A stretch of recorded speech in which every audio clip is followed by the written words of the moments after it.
Para participar de um pleito eleitoral, é recomendável que o pretenso candidato, antes mesmo de lançar o seu nome, conheça em profundidade o cenário e as eventuais forças concorrentes. Não importa o momento político, sempre se deve aferir a intenção espontânea de voto. São com esses eleitores que os candidatos citados podem contar no momento.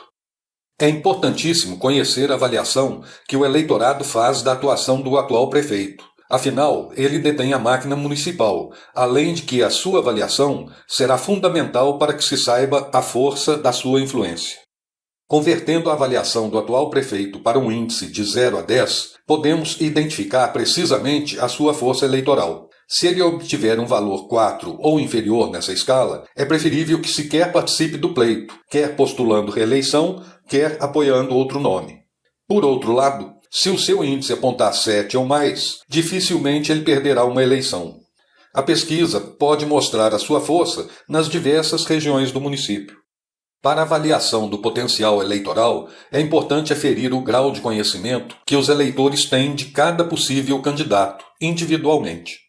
Transportando esses dados para um gráfico específico, é possível identificar imediatamente o posicionamento de cada pretenso candidato no nível de conhecimento dos eleitores. Aferir a imagem pública de cada possível candidato individualmente, junto ao eleitorado, já começa a desenhar a força eleitoral de cada um deles. Para efeitos de comparação imediata, a avaliação da imagem pública dos postulantes é convertida em um índice que varia de 0 a 10 e plotados em um gráfico comparativo. É também importante que se confrontem as avaliações positivas da imagem dos possíveis candidatos com suas respectivas avaliações negativas.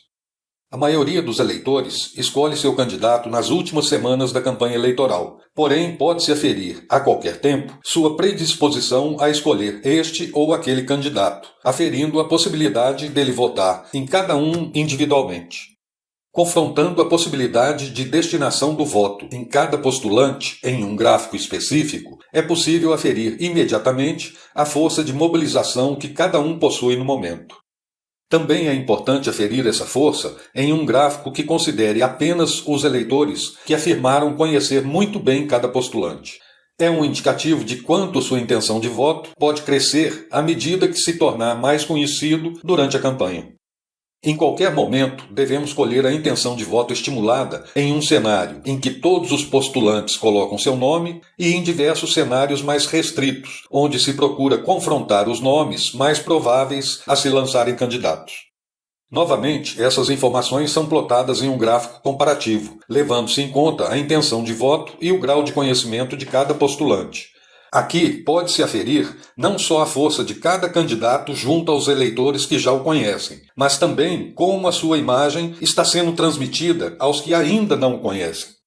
Mesmo que um candidato seja formalmente apoiado pelo atual prefeito, o eleitorado pode ainda estar considerando o candidato como um opositor. Assim, é fundamental conhecer a postura que o eleitor atribui a cada postulante.